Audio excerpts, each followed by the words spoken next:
তোরা যে কুমিল্লারই তোর। নোয়াখালী আর কুমিল্লার ভিতরে তফাৎটা কি জানেন? নোয়াখালীর মানুষকে সম্মান দিতে পারে। বিপিএল এ যে কোনো সময় হয়তো যেহেতু ফেসিবাদের আমলের একটা টিম ছিল, তো এই কথাটা কি বলা আমার কি অপরাধ? আমি এই পোস্টটা দিয়েছি, কুমিল্লার মানুষ আমাকে যত ধরনের অপকর্ম আছে, যত ধরনের গালাগালি আছে, সবাই আমাকে ওই ধরনের গালা। কুমিল্লা ফেসিবাদ আমলে সরকারে বিপিএল খেলছে, আপনারা সাদাবাজের আমলে বিপিএল খেলবেন, সমস্যা কোথায়? আপনি খোঁচা মেরে যদি কথা বলেন তা আপনার বউ বাড়ির লগে তো কুমিল্লার ফলাফাইন সব আসে এমনি করবো। তো কুমিল্লার ফলাফাইন ইতর মা ইতরা আমি করবই। বিপিএল এখন পর্যন্ত ফাউই রাখতে পারেন না, আর কুমিল্লা 4 বারের champion.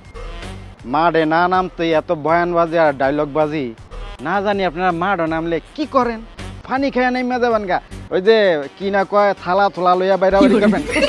Noakhali royal, Noakhali royal. আরে আগে মাঠে নামেন, খেলার পারফরমেন্স দেখান, তারপর দেখেন আমরাও কমু নোয়াখালী রয়েল। ফাইজলামিও করান মিয়া।